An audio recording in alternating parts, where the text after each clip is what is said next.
Opo kayo mga kapatid, adalang isa para sa National Christian School Attendance. Ang dami ngayon. Everyone is moving, di ba? Lahat, kaya tayo, di ba? Hindi tayo mapakalit. Apunta ko doon, apunta ko doon. Trabaho ko dito. Grabe. Hindi ka pwede ngayon, mga kapatid, na mag-stay idol. Marunod ka lang ng TV palagi. Ano bang income dyan? Kuryente, malaki, malakas. So, mag-pick-up. Visit schedule. Dominate families. Diba? Pamilya ngayon, ang tatay magtatrabaho, ang nanay magtatrabaho, ang nanay kung nasa bahay, grabe magtrabaho, ang mga anak nag-eskwela, mga anak nagtrabaho. That's the time malapit na talaga ang pagbalik ng Panginoon. Kasi noon, hindi naman ang mga babae nagtatrabaho. Kung naanoan ninyo noon pa ng panahon nila sa Jesus Christ, hindi ang mga babae nagtatrabaho sa bahay lang. At ano pa yun? Iba ang tingin ng mga lalaki sa mga babae na kakawawa. Kasi napakabata. Ang mga Hudyo, iba ang tingin nila sa mga babae noon. Hindi pantay.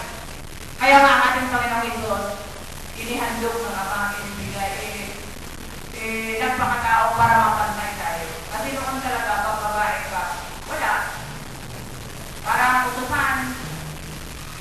Pero ngayon mga kapatid, since ang ating Panginoon ay namatay sa cross, binigyan na tayo ng pagkakataon, pantay na tayo. Kaya nga, pantay na tayo mag-input sa Panginoon. Hindi lang kaya mga lalaki, ang asawang lalaki ay kapat, ang babaeng asawa ay kamay. Hindi yun!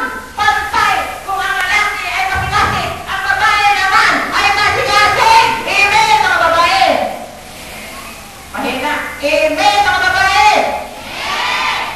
Ayun ba? Buhay mga babae. Pantay! Hindi mo sabihin kay si Harley, batik-batik, puwe. Kamusta naman ang buhay natin? Kanya-kanya tayo, magkita sa Panginoon, lalo na sa espiritual. Lalo na talaga sa espiritual. Siguro wala namang masipag sa espiritual na tamad sa bahay. Kasi tutulungan ka naman ng Diyos eh. Tutulungan ka naman kung ano talaga ang iyong buhay, magiging masigasig ka sa lahat ng bagay. Kasi tutulungan ka ng Panginoon kapatid. Hindi naman kay busy lang tayo, moving all around. Isali natin ang schedule talaga para sa Panginoon mga kapatid. Amen? Isali natin yun. Kasi napaka-importante yun sa ating buhay. Kahit saan tayo magpunta, Broadway Highway are the norm everywhere. Pumunta ka sa highway, dito, ala, mga sasakyan, ala, di ka makakatawid. So, kung saan yung pumunta? Papunta ng east, papunta ng west, papunta ng north, papunta ng south. Kasi yun nga ang tanda, sabi dito. Contrast our time and speed of travel with any other period in history. God, di tayo makontento, di ba? Lagi na ticket. Siyempre, probinsya. Pumunta tayo dito sa Manila. Pero, babae ng Diyos. Hindi kami pumunta na nag-pick up talaga yung sibisyak na, hindi mayaman! Nag-pick up kami para ang gawain ng Diyos. Masave kayo para makapatayo tayo dito kahit sa kahirapan. Para nag-pick up, ginamit talaga ang blessing ng Diyos para sa kanyang gawain. Ganon yun. Hindi naman kayo pupunta tayo sa ibang lugar ng money. Money is the root of all evil. Kung ang ating puso ay palagi lang sa money, and the word of the Lord, hindi na natin magampanan, kaya gusto natin money. Your money will bring you into here. Remember that? Siyempre, marami ka na niya. Pera, lahat ay mabili mo na. Kaya nga sabi nito, going everywhere. Mabili mo na. Pero mga kapatid, hindi yun. Bakit nandito tayo sa mundong ito? Diligtas tayo. Si Jesus nga, siya ang may-ari ng lahat, tagapaglikha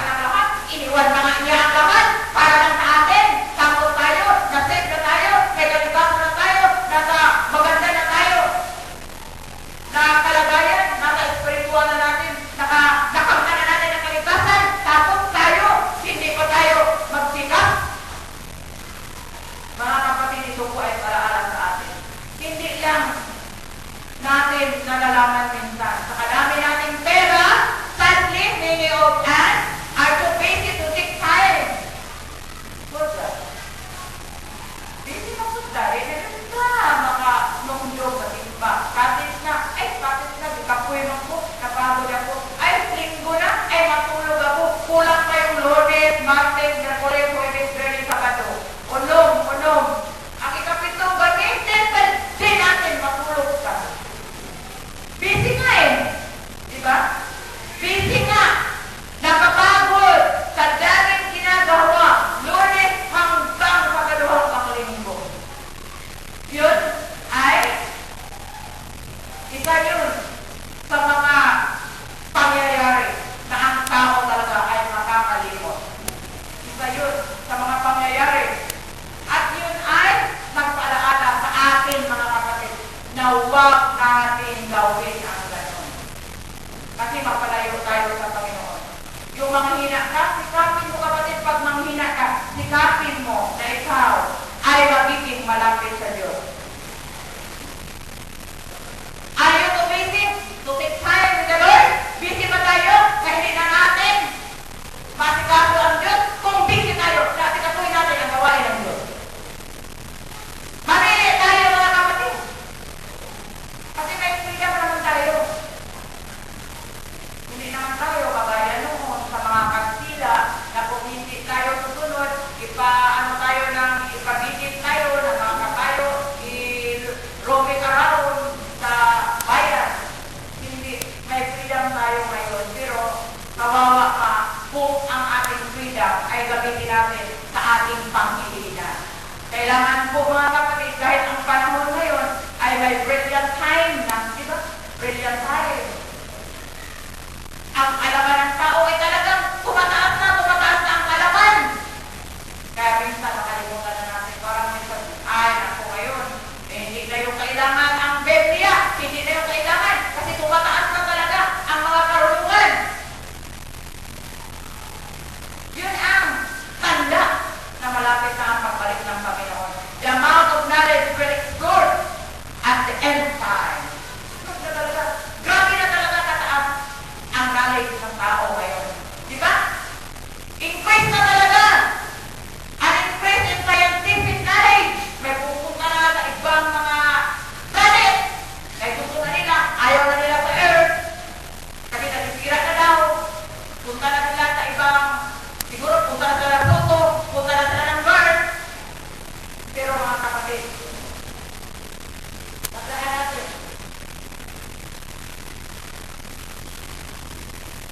tandaan natin, kapatid, kahit saan tayo magpunta, tandaan natin yun. Kailangan, sabi dito, mag-ingat tayo kay malapit na ang katapusan. Diba? Increase in medical knowledge. Increase na talaga ang mga kaalaman ngayon ng mga doktor. Diba? Increase na talaga. Ang dami na ngayon kahit marami na ang mga liver transplant, marami na ang mga kidney transplant, heart transplant. Increase na talaga. Ang dami ng mga teknolohiya. Diba? At ang pinaka-increase ngayon mga kapatid, now we have artificial knowledge. Ano yun?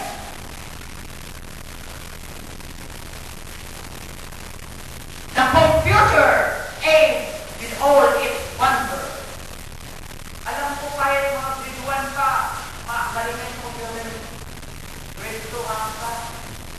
Grabe ang machine na yun! Noon wala yun. Dahil na ni Noah, wala pa yun. Ila ni Adam. Sa amin yun na panahon, 60s, wala pa yun. 17 siguro yun na bumila ka para mag-graduate ng high school, 69, 70. Wala pa yun. Papel pa ang gamit. 18 ata yun. Kung hindi ako nagkamali. Pero yun ang tanda kapatid na malapit tayo talaga ang katapusan. Yun ang tanda na malapit na talaga ang katapusan. Tandaan natin. Huwag tayo palagi parang busy na lang tayo sa ating sarili. Kasi hindi natin alam. Diba? Ang computer na yun, wonder. Nandoon ka sa Amerika, makikita ka sa Pilipinas. Nandoon sa Canada, si Pastor Milo at si Pastor Oliver, makikita tayo. Makita natin sila. Diba? Moral is miracle. Father, buti kayong bawal, pero whatever ba? Diba? Grabe, increase na talaga ngayon. Noon wala pa yun. Noon ang sinasabi ng mga matanda, yun daw mga baka, lilitaw, yung mga baka, lilipad. Totoo naman, diba? Yung airplane, lumilipad, ang mga barko, ano, lumilitaw, kasi mabigat yun. Tapos ngayon naman, sa computer, masaya tayo kasi ganun,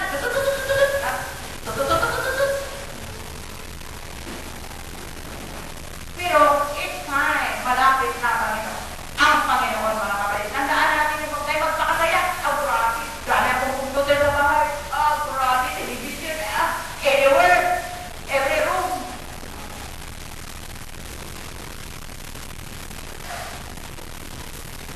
Pero sabi dito, affect all areas of life and fulfill prophecy. Ngayon, ang darating ngayon, affect ngayon sa ating buhay. Diba? Ang buhay natin, naramdaman natin, ewan ko sa inyo, kung naramdaman ninyo ang kataganahan, naramdaman ninyo ang kasiyahan, naramdaman ninyo lahat, kung ano yun, kung kayo ba ay hindi pa masaya. Mo-affect talaga yun, pero yun ay prophecy. Yun ay malapit na ang pagbalik ng Panginoon. Kasi the increase of knowledge sa mga tao, artificial knowledge, yun isa yun sa prophecy na malapit na talaga ang kanyang pagbabalik.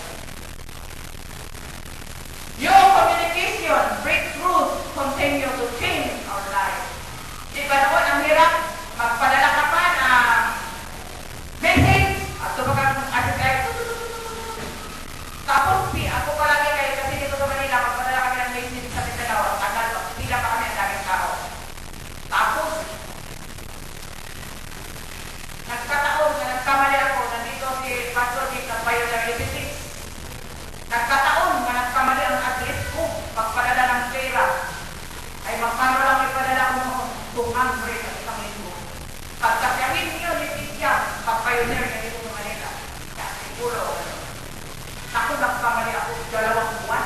Hindi ko pala nalagyan ng few-box. Ako, siya. Sabi niya, fiesta sa Antipulo. Pumunta siya ng palengke. Ang pera niya, 2 piso. Magtaka daw ang mga tao, kaya namili siya ng gigo. Magkano, sir? Magayin na kayo. Never yun, sa buong buhay namin, never yun ang utang. Sige siya? Hindi na kayo makapagsalita. Grabe din na siya. Kung sabi sa'yo, maipugpog yun na siya pa ay yung tao. Diba? Kung may bisita yun dito, magtakbo-takbo yun. Ay, grabe, wala ko kayo sa iyang pastor. Mayaman man o pulugin man, magtakbogin siya pag-ating man. Yung pag-alimasuhin ka. Tayo kay kamadaya, mamili ka. Pagdato, talaga ng mga preparation natin. Pero pag mahirap, isa ka. Pero by God's grace, mahirap pa, wala namang sapatos kung ano ang musiba niya, magtakbog din sa siya. Magalit talaga siya sa amin kung di agad namin siya, mga asikaso, wonder ang kanyang ugali. Hindi siya namimili ng tao. Kaya nga, siguro kinuha siya una. Kasi malapit siya sa heart sa Panginoon. Pumunta daw siya, fiesta na fiesta, 2 piso na English. Parang tinago daw niya ang iyang, yun ang kapailan rin siya, hindi yung basta-basta. Akala lang ninyo, nakapta natin kung malaking biting, mga blessing, hindi pinahirapan yun. 2 piso, fiesta na fiesta sa Antipulo, yun daw may siya. Bakit? Ako may kasalanan na nagkamali na ako sa pagpadala kasi walang siupa. Dito naman, mahirap at walang siupa. Ngayon, what is the wonder of changing money? Pumunta ka lang doon sa ATM. Yung yung 50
mga spasyo sa Beverly Hills.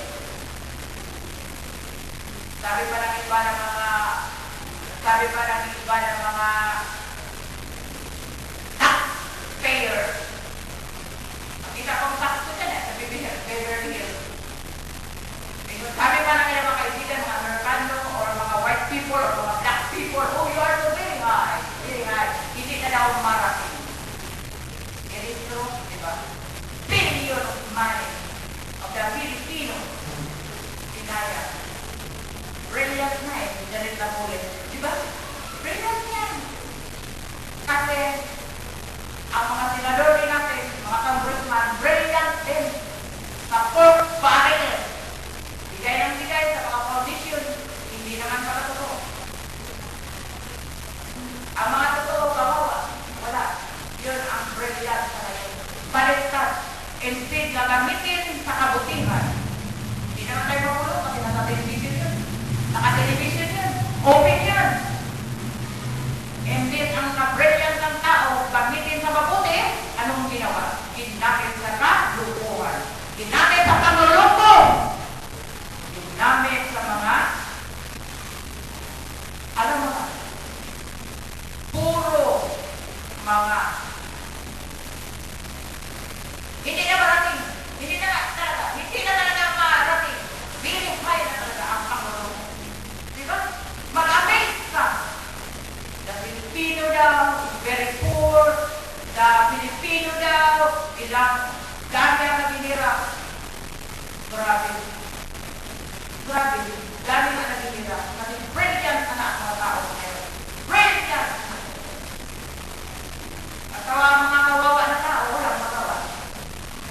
Pero mga kapatid, ang sabi dito ng Biblia, napaka-kawawa. The blind side. Anong sabi? Mayroon brilliant side, mayroon high-tech na time, di ba?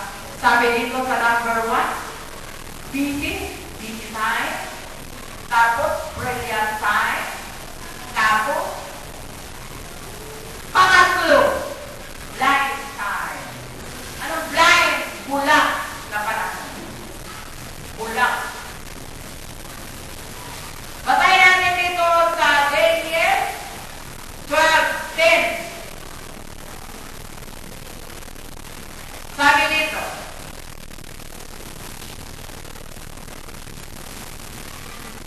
Daniel 12:10, blind time. Magpakakabuti ang marami at maglilihis ng kanilang sarili.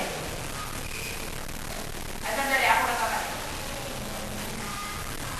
Magpapakabuti ang marami at maglilinis ng kanilang sarili. Ngunit, magpapakasama pa ang masama at isa man sa kanila'y di aabot sa pagkaunawa sa mga bagay na maunawaan ng marurunong. Yun ang blind time. Sana maganda na yun, no? Busy time. Kasi ang busy time, may pagkakataon pa na ikaw ay magbago. Yung brilliant time, kahit kung matalino ka, kahit natakot ka, kung palagi ka lang mananalangin sa Diyos, hindi ka pababayaan. Kasi may Holy Spirit na tutulong. Kasi we are the age ngayon, nandito pa ang banal na Espiritu. Hindi tayo pababayaan kung magpakumbaba lang tayo ng ating sarili. Kung tayo po ay mananalangin palagi, kaya nga sa Luke 18:1, men ought always to pray and not to friend. Ang mga tao ay kailangan mananalangin, huwag manghinawa, magtamad. Ang mga anak ng Diyos, kailangan po magsikap. Kasi baka makaabot sa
nag-witness kami, may sakit, di ba yun naman,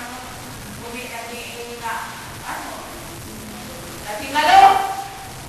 Sinabihan namin, tanggapin mo ang Panginoon kasi paano mo, malapit na siya at ang buhay natin, hindi natin alam mo, magalit pa.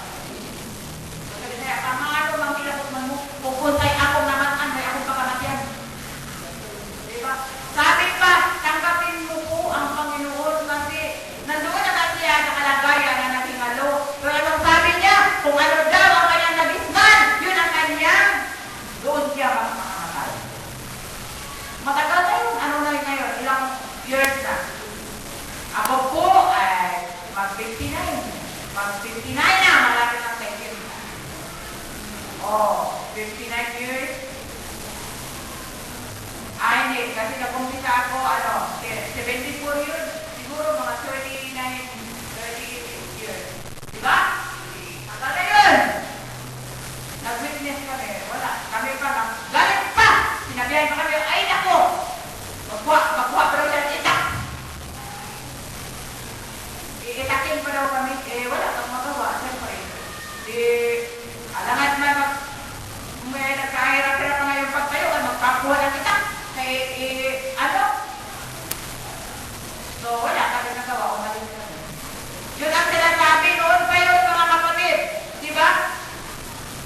Ngunit magpakasama pa ang masama at isa man sa kanila ay di aabot sa pagkaunawa sa mga bagay na manawaan ng marunong. Praise God. Ang karunungan natin si Jesus Christ, the wisdom. Hindi tayo matakot kasi may wisdom na galing sa Panginoon sa kapatid. Siya kasi ang wisdom. Diba sa Proverbs, ang gamit niya. Kung magbasa na tayo, hindi tayo matatakot. Kapag bigyan naman tayo ng katalinuhan, bigyan tayo ng wisdom na galing sa kanya, mga kapatid. So yun, ang napaka-mataklap yun kung darating sa atin na hindi na tayo makaunawa. Sabi pa dito, none of the wicked shall understand. Mayroon na isang pastor natin, nag-evangelize din, malala na sakit. Kinuha na kanya ng Panginoon, ngayon week na lang. Sinabihan, tanggapin mo ang Panginoon yun pa rin. Kung ano daw ang nakagitna, yun ang mamamatay. Siyempre, wala tayong magawa, di ba? Kasi ayaw ng mga tao. Kasi nga, basically yun. Ang mga kasama, magpakasama.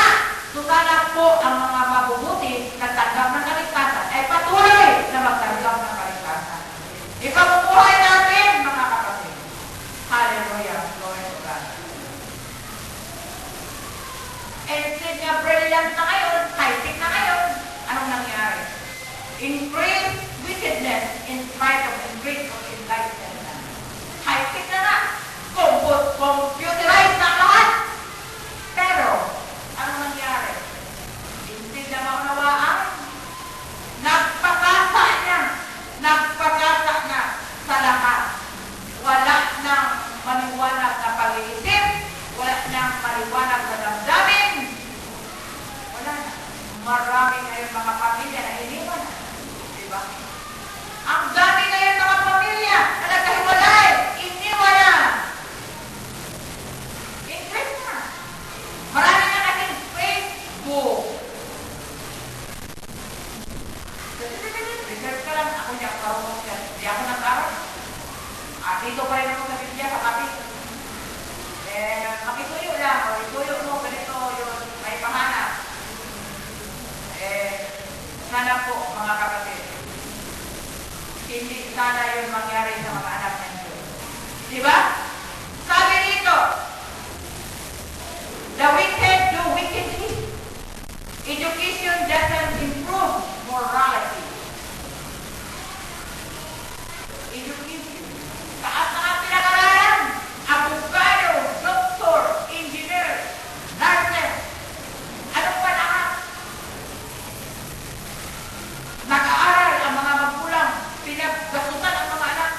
gawing legal ang itindig na pwede mag-asawa. Inquest, brilliant, wala na ang biblical pattern. Yun, nakatulong ba ang ka-brilliant ng mga tao? Marami na ngayon. Sa Amerika, sa Europe,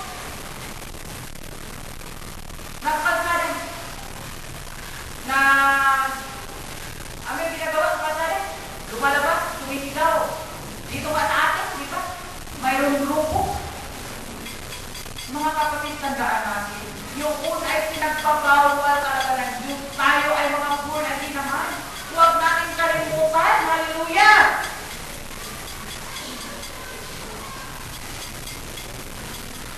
Nakatulong ba ang ka-brilliant ng mga tao?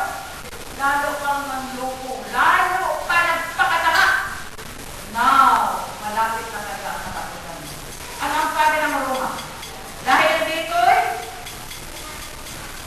sabi dito, tinataligdan nila ang katotohanan. Roma 25, chapter 1:25. Tinataligdan nila ang katotohanan tungkol sa Diyos at pinapalitan ang kasinungalingan. Sinasamba nila ang pinaglilingkuran, ang nilalang. Ano ang sinasamba ng mga tao? Ang pinaglilingkuran, ang linalang, ang ginawa ng Diyos. Sa halip na ang lumalang ang siyang dapat purihin. Diba? Anong nangyayari?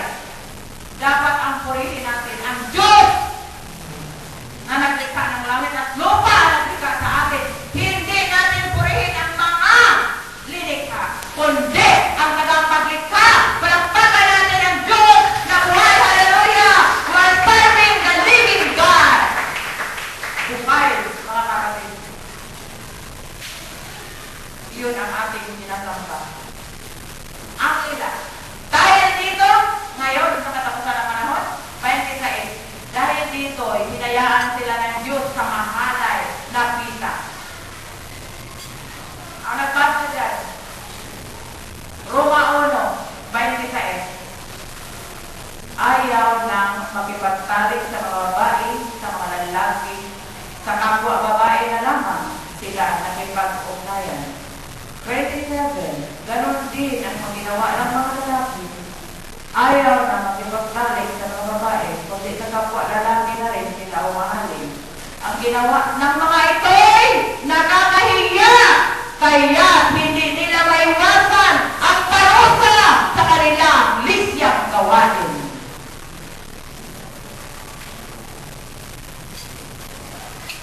So mga born again, huwag kayong magalit sa salita ng Diyos. Magpalaalala po ito sa atin. Hindi ko sana ito sasabihin. Pero ako naman ang makonsensya. Baka anong mangyari sa inyo?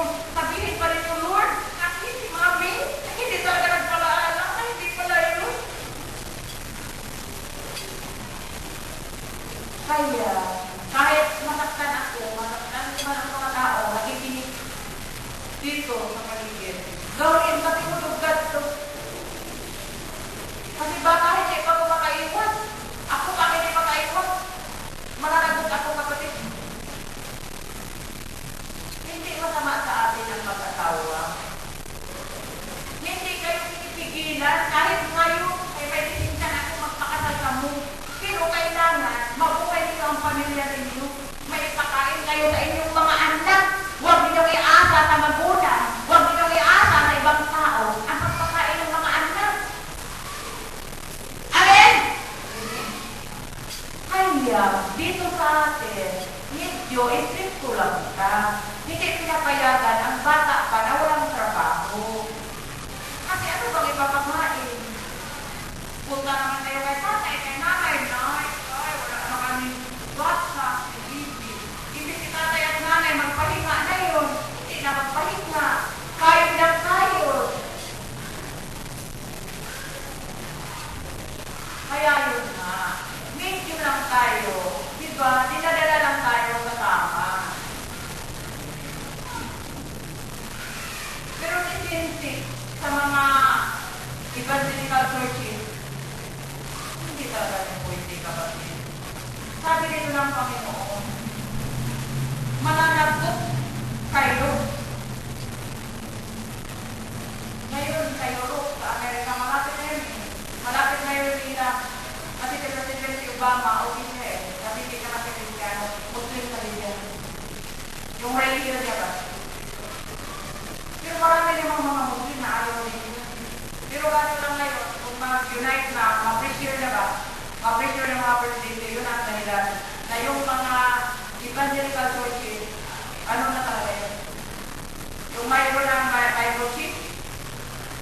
na talaga, kailangan ba, manalangin tayo mga kapatid na sana hindi pa yung mangyari, rapture. Hindi pa yung mangyari na mga kapanahunan na grabe na ba, kung ano kayo, kung di ba, mayroon yung kayo matulad hindi yung children of God, kung i-research nyo yung Obamacare, nakalimutan ko lang yung telephone ko, nagawa naman sila ngayon ng mga ayun dito, ang dami na ginawa sa Amerika. Yung iganoon na lang ulo ko dito, ginawa na nila yun. Hindi sila makapaliwanag bakit ginawa yun. Malapit na talaga, alam ninyo, kung ang mga military na mga Christian talaga, ano talaga lalaban yun, mag-civil war talaga sa Amerika. Hindi naman sila papayag, kasi kung ipaano yun, ayaw ko lang kung may panahon tayo, ipapanood yun. Kasi kung gano'n na yun, napayagan ng lahat, sama-sama, wala na ang katarungan at wala na ang hustisya. At ang hindi yun papayag, di ba may nakita kayo noon na yung pagdating na direksyonan sa Saudi, di ba, putulan man, di ba putulan? Bitin? Malapit na yun. Sa panalangin ng tayo mga kapatid na sana po mag-rapture at madala tayo. Amen? Malapit na talaga ang kapanahon na. Bitin na rin. Kahit na mga Christian ngayon, halos ayaw na. Ayaw na mga pastor, ayaw na mag-preach, ayaw na lahat. Money. Ayun. Yun ang ano yung tanda. Tanda na yun, na malapit na talaga ang Panginoon magbalik. Busy na sa lahat ng bagay. Busy na. So, sabi dito, kahit pa brilliant na ang sanlibutan natin, hindi pa rin nakatulong. Kasi ang katotohanan, sinapalitan na nila eh. Ang katotohanan, di naman talaga ito mawawala mga kapatid. Kahit anong mangyari, ang katotohanan, mawala man ang langit at ang lupa, ang paluga dito at po ay manatili na tama. Kaya, ang mga anak na yun, mag-ingat, be careful. At basahin namin dito sa time din. Dito sa 2 Timothy, dagan natin pagbasa. 2 Timothy, malapit ang oras ko, kaya dito na ako nakatapusan. 2 Timothy 3, anong sabi dito? Ngunit sinunod mo ang aking aral, ugali at layunin sa buhay. Verse 3, dito tayo mag-umpisa. 2 Timothy 3.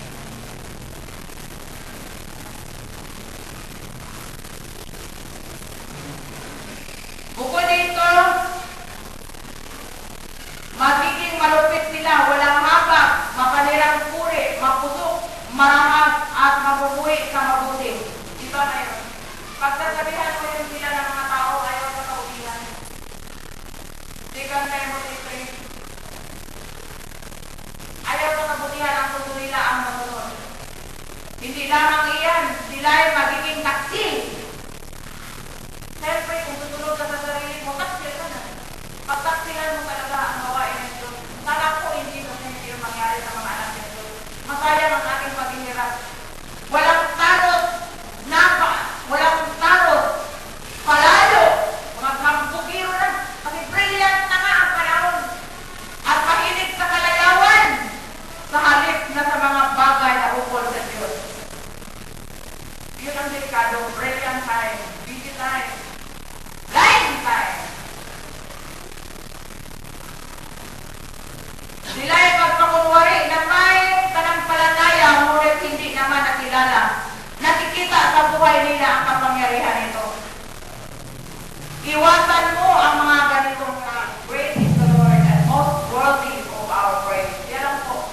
Siya lang ang pinaka-great. Dapat po rin ang kasalamatan. Worthy. Dapat yan sa ating pagpuri. Mamaya po rin natin sa kasalamatan.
ay lalo